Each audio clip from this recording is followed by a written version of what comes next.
Hello and welcome back to New Wave Hockey. I'm your host, Link Dansevich, and the draft lottery just concluded yesterday, and I want to talk about it. Today is May 8th. For me, that's when I'm recording right now. This might come out tonight. This might come out the next morning. This might come out May 10th. We will see when this comes out. But we're going to be doing a post-lottery mock draft today. I know, super exciting. For the first time since 2010, the lottery has not changed the draft order at all, which means congratulations. The San Jose Sharks hold the first overall pick, and we'll probably be selecting Macklin Celebrini. Let's not kid ourselves. Mike Greer gets his BU guy. He heads back to his hometown where his dad works for the Warriors. It's just a perfect fit overall.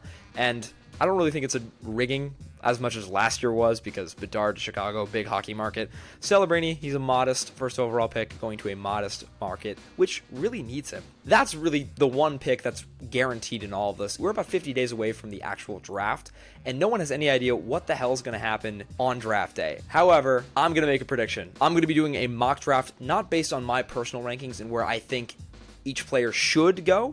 I'm going to make my predictions based on where I think the teams will go on June 28th. So we will see what happens, but as for right now, I'm going to be predicting as if I were at each general manager right now. So without further ado, let's start with our first overall pick.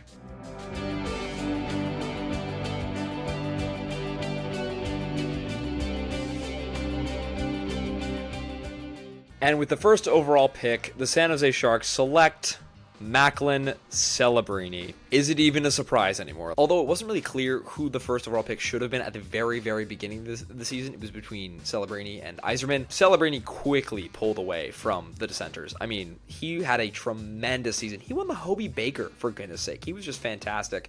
He projects as a really solid top-line center. I wouldn't say elite. However, he's going to be a very good player to build around, and I think him combined with Will Smith, Colin Graff, a couple other forwards that they have drafted, like William Eklund as well, they're going to be a solid team in the future and a solid team to build around, and a place where soon free agents will want to sign, and they'll be able to craft that team that eventually goes back to the playoffs for the San Jose Sharks. Good for them. Thoughts on Celebrini? I think he compares a lot to Tyler Mott, or a really good two-way center. Some people were comparing him to Sidney Crosby. I just think that's not correct. You can't be doing that. Come on.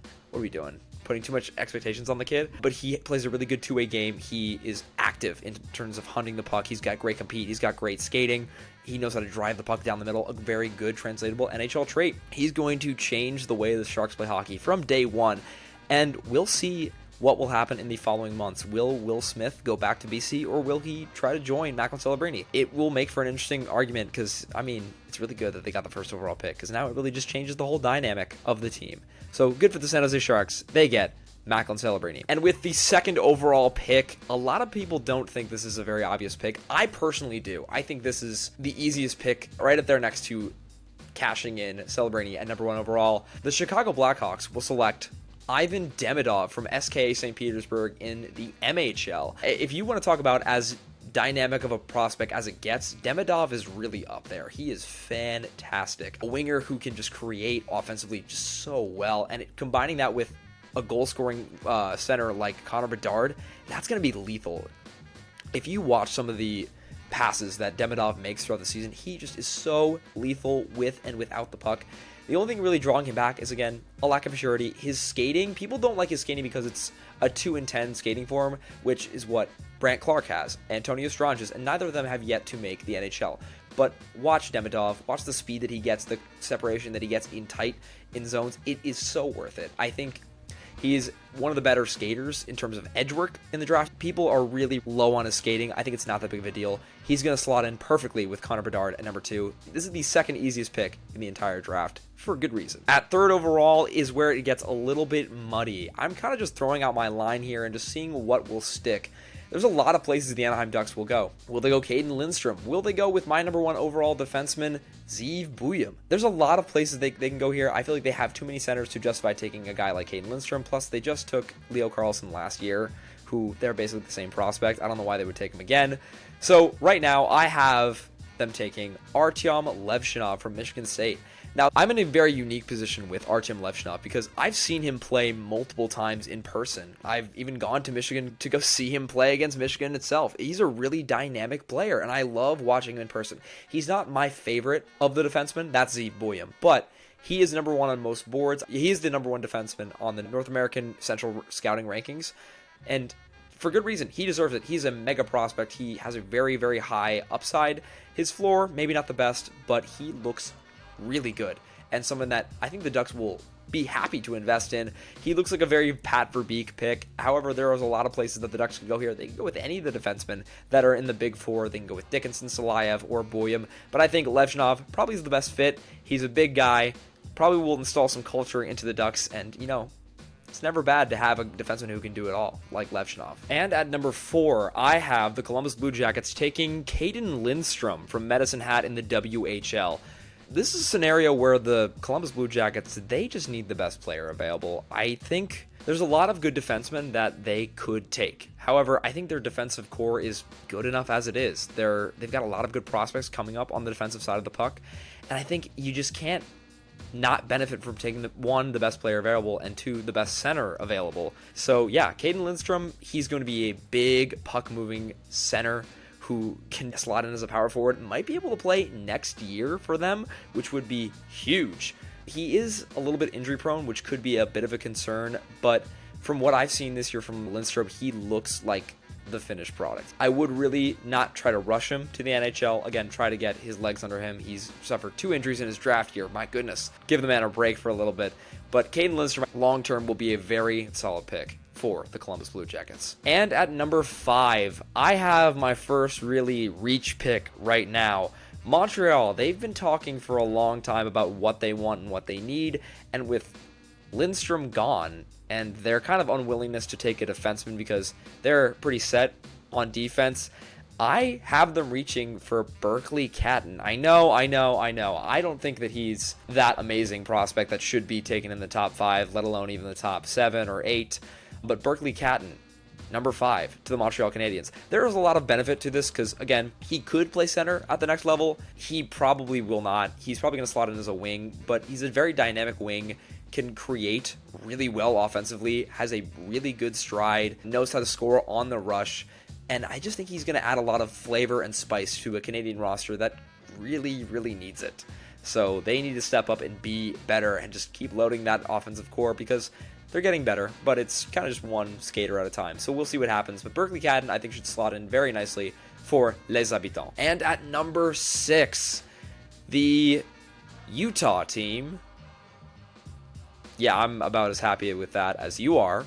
They will be selecting Zeev Buium. Now, the team formerly known as the Arizona Coyotes, they have drafted really, really well in the past few years. Last year getting Dmitry Simashev and Daniel Boot, they were both reaches, but they look really solid in the KHL. They have a lot of players that emerged this year offensively on the forward front, but defensively, they could still use some shoring up. That's why I think Zeev Buium is the perfect pick at 6th overall.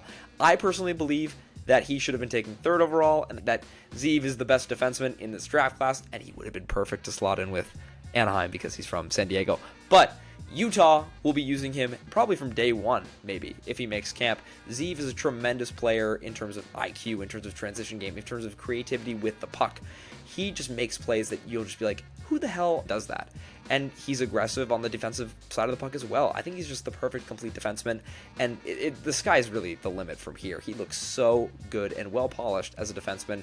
You can't pass on him at number 6. And at 7th overall, I have the Ottawa Senators selecting Anton Silayev from Torpedo in the KHL. I have a bit of a soft spot for Anton Silayev, and you will see in some of the mock drafts and rankings that I have upcoming that he's going to be ranked very high for a very special reason. This guy is probably the best defensive prospect in terms of just defending that I have seen ever come out of any draft. Right now, he is an elite defensive defenseman.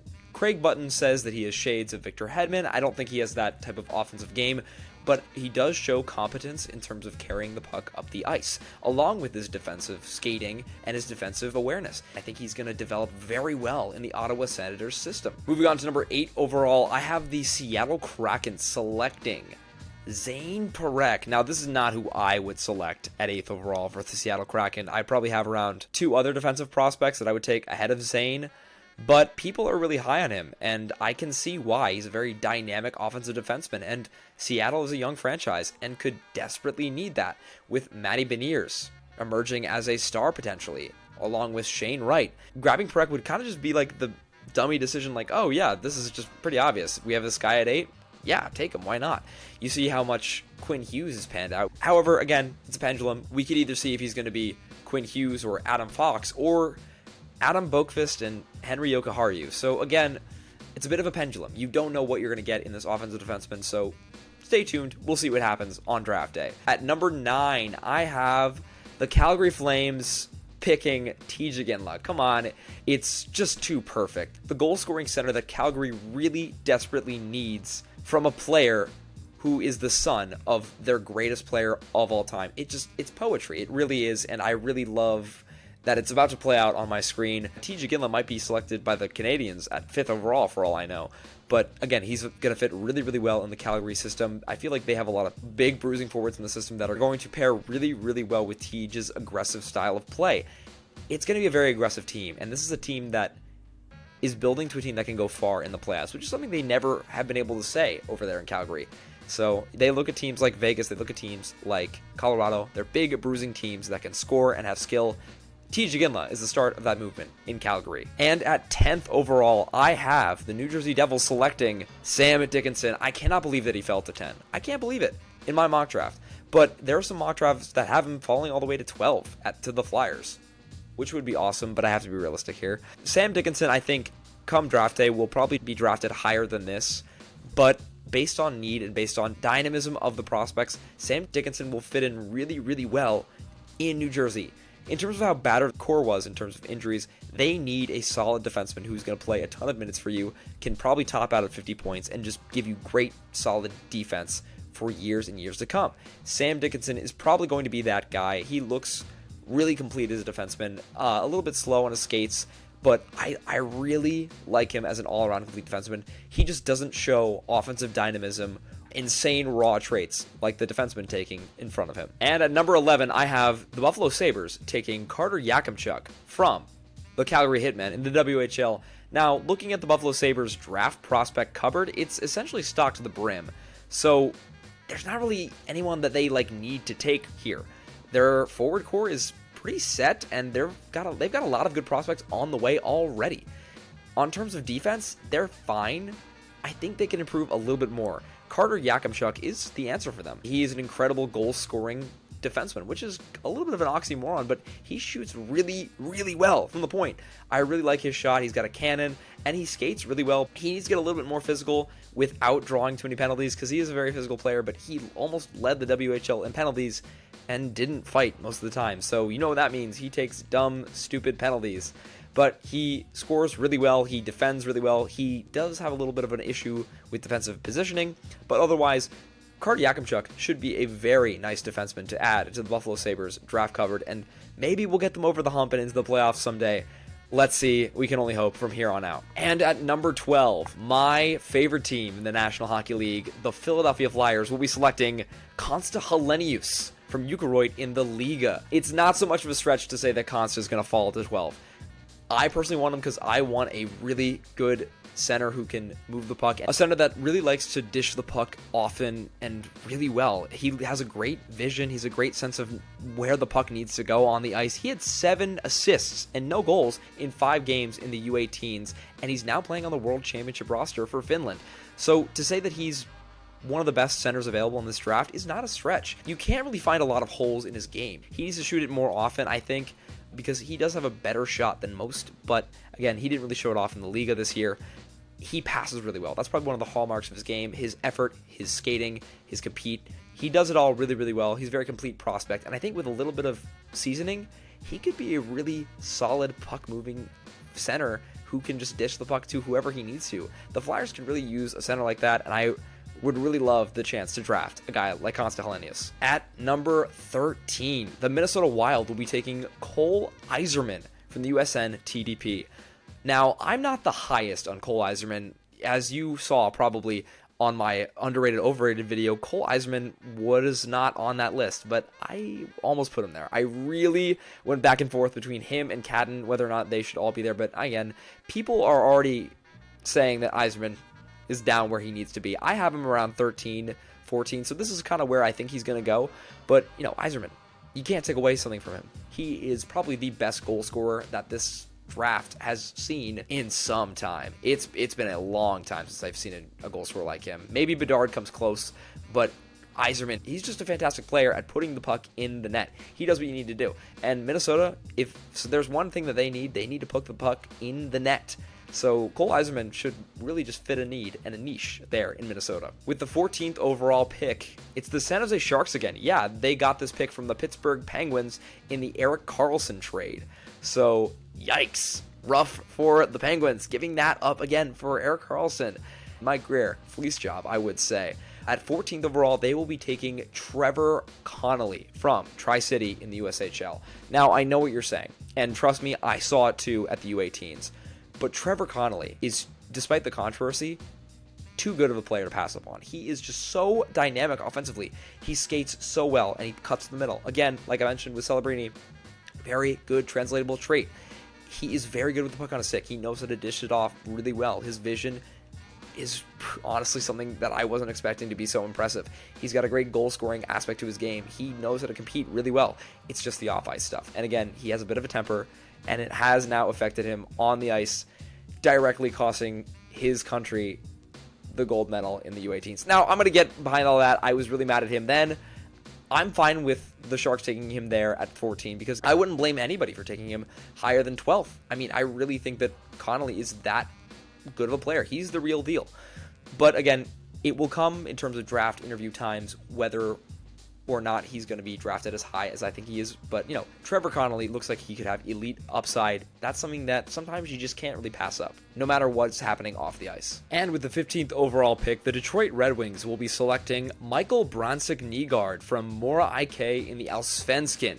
This has Steve Eiserman written all over this pick. He just is a really solid goal-scoring but defensively minded winger from the Allsvenskan. He is Norwegian. He is going to be the highest drafted Norwegian draft pick ever, which good for Norway. I mean, I want to see more prospects. And also, Stian Solberg is also in this draft, so we'll see what happens with him. But Brandsegg-Nygård, he is just a very special prospect. I have him higher than 15, just like a little bit. I'm like 12. I think he's very complete, and people don't really reward a very complete, high-floor game like Brandsegg-Nygård.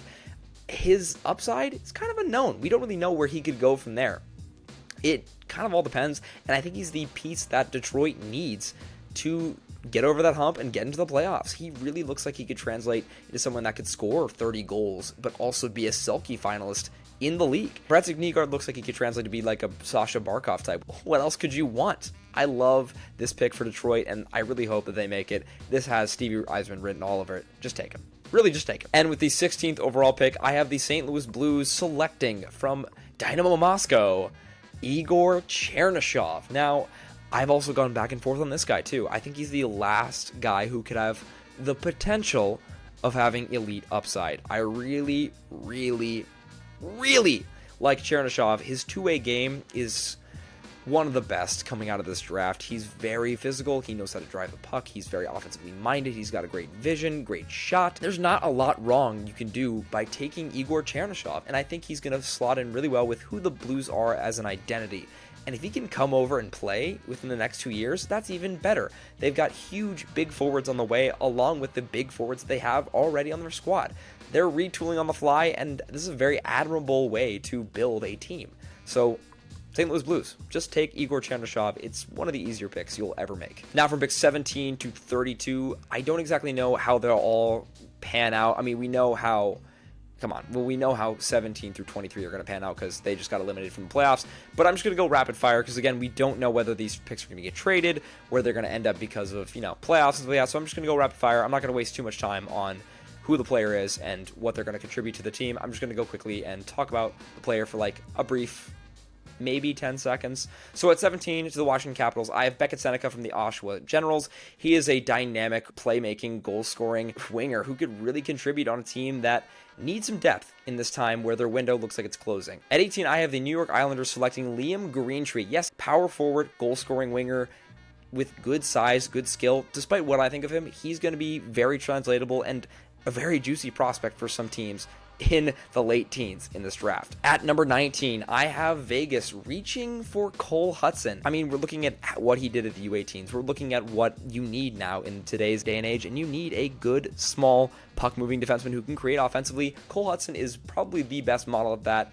And again, his brother being really good also helps too. At number 20, I have the Chicago Blackhawks taking Emil Hemming from TPS Turku in the Liga. A dynamic power forward, goal-scoring winger. Again, that's a lot of things that I'm throwing you all at once, but Emil Hemming, he showed us a lot at the U18s, and I think his draft stock is only going up. He's a very translatable player, and again, the skating's, it's already there. So there's not much that you need to develop in him. He's kind of ready and plug-and-play guy, and he should fit in really well with what the Blackhawks are bringing to the squad. He also brings size, which the Blackhawks desperately need in their system now. At number 21, I have the Los Angeles Kings taking Michael Hage from Chicago in the USHL. The Michigan commit just really looks like the sky's the limit in terms of his potential. His goal-scoring ability combines with his dynamic center play. He drives the middle of the ice. He always competes. He's always competing for pucks along the boards. Again, the Kings need someone dynamic and who can score. We just saw them get absolutely housed by the Edmonton Oilers in the first round. They need someone with just that edge to their game. Michael Hage, he has it. At number 22, I have Teddy Stiga. Now, again, I might have him higher than a lot of other people may have him, but I really think that his mindset will work really, really well in the Nashville Predator system. Again, this is more of a crapshoot. We don't really know what they're going to go, but I think center and a dynamic center play is what they're going to go with. Who knows? Maybe he'll develop into the number one center that Nashville needs. But Teddy Stiga, I told you about his game in my other video. He's going to slot in really well for Nashville at the next level. At number 23, I have the Toronto Maple Leafs reaching a little bit for a prospect from the OHL. Heard this before? Yes. Jet Luchenko from Guelph is going to go to Toronto. He is a playmaking center that they desperately need again. So more of that. They took Fraser Minton. They took Easton Cowan. Are they guaranteed to play center? Either of them? Not really. Jet Luchenko is probably a lock at center. I have him going at 23 to Leafs. It just makes a lot of sense. At number 24, I have the Anaheim Ducks taking Sasha Boisvert from Muskegon in the USHL. They took a defenseman with their first pick in this first round, but I have them taking a very dynamic goal-scoring center with their second pick at 24. And this is a very good get at 24. Sasha Boisvert is a very good prospect. They should be very happy with how he's going to develop at the University of North Dakota next season. At number 25, I have the Colorado Avalanche selecting Aaron Kiviharju from HIFK in the Liga. Now, people still have him high despite what I think of him. I think he's going to slide a little bit outside of the first round, and we'll all see this in my May draft rankings. But Aaron Kiviharju, again, the Colorado Avalanche just lost Bowen Byram on the back end. They need another dynamic offensive defenseman to kind of carry that weight. Kiviharju has the potential to develop into that type of defenseman. So good for the Avalanche for getting him at 25. At 26, the Ottawa Senators will select again another Russian, Nikita Artymonov from Torpedo. Yes, they got Silayev and Artymonov. So that's a pretty good get for them off the bat that they got teammates from the same team in the KHL. But Artymonov, he's just a spark plug. He's always moving on the ice. Again, not the best skating, not the best shooting, not always the best decision making, but you see the potential. It's there. He really just is a very raw prospect that you need to put time and effort into developing, but they will be doing that in Russia. They'll be doing that with him when he comes over in the AHL. He's a prospect worth developing, especially if you're going to draft his teammate as well. At number 27, the Montreal Canadiens took a center with their first pick at 5. Now at 27, they will be taking Maxime Massé from the QMJHL, a winger who he just plays so well on the PK, on the power play, 5-on-5, 4-on-4. Slot him in at any position, at any situation, he will succeed. Maxime Massé is one of those players that he's just a plug-and-play guy. He's going to be very, very useful for Montreal at the next level. At number 28, I have the Carolina Hurricanes selecting Andrew Basha from Medicine Hat in the WHL. This is a very Carolina Hurricanes pick. I mean, Basha's just a do-it-all guy that just slots in and goes to the net. He doesn't really do much besides that. He's a good enough speed. He drives well, but again, very raw prospect. Doesn't really have the size to do it consistently. He's going to be just a very good IQ player, a glue guy for them at 28. At number 29, I have the Calgary Flames reaching for another forward in the WHL, Tarek Parasak from Prince George. He kind of emerged out of nowhere this season to have a very productive offensive season. He looks really, really good in terms of offensive instincts, his shot, his passing ability. It's just the skating really holds him back, and he's very, very raw. He's got to learn the game a little bit better, and he will take a little bit of time to develop, but for the Calgary Flames, with his size and his goal-scoring ability, it's not that much of a risk. At number 30, I have the Flyers taking another center. John Mustard from Waterloo in the USHL. The USHL Rookie of the Year. Really put on a show for a lot of teams, and it's just another reason why the USHL is a great league to draft from. The Providence College commit is a really solid goal-scoring center, and I've already talked to him. I've already talked about him at length in my underrated, overrated video, so go check that out. The Flyers really need a lot of center depth, and goal-scoring centers, yes please, I'll take it, and I think the Flyers will definitely take him at 30. At number 31, EJ Emery will be going to the Dallas Stars. He's a big puck-moving defenseman who has amazing defensive play. He's another player like Anton Silayev, who doesn't really have a lot of production, but moves the puck well, skates really well, and defends even better. He's an incredible defensive defenseman who should slot in really well at the next level and just really fits the type of hockey that Dallas plays. And with the last pick in the draft, I have the Rangers taking Linus Eriksson from Your Gardens in the J20 National. Linus Eriksson has really just emerged as a great two-way Swedish forward, and I'm here for it. I'm all here for the Linus Eriksson hype train. He's going to slot in really well when he eventually comes up to play with a guy like Gabe Perreault. This is a player that I think will be able to feed him the puck enough where he can succeed at the next level, because that's really what Gabe Perreault needs. He needs nurturing, he needs development, and I think Linus Eriksson pairing with Gabe Perreault at the next level should be the development that is required. So that's going to do it for me and my post-lottery mock draft. Yes, I thought this was a really fun exercise to just kind of take this at face value and see what the draft order is and kind of predict where every team is going to select them. I will be coming out with a May draft rankings on either the 15th or the 16th, so stay tuned for that, because that's really where I think every player should go in terms of where they should be ranked. As for now, thank you so much for watching. If you disagreed with any of my takes, or you're a fan of one of these teams and think they should have taken another player, please let me know in the comments down below. I love reading your comments, and hey, you may give me an idea for a video and I'll shout you out, just like I did on the last one. But for now, thank you so much for watching. I've been your host, Link Dansevich, signing off.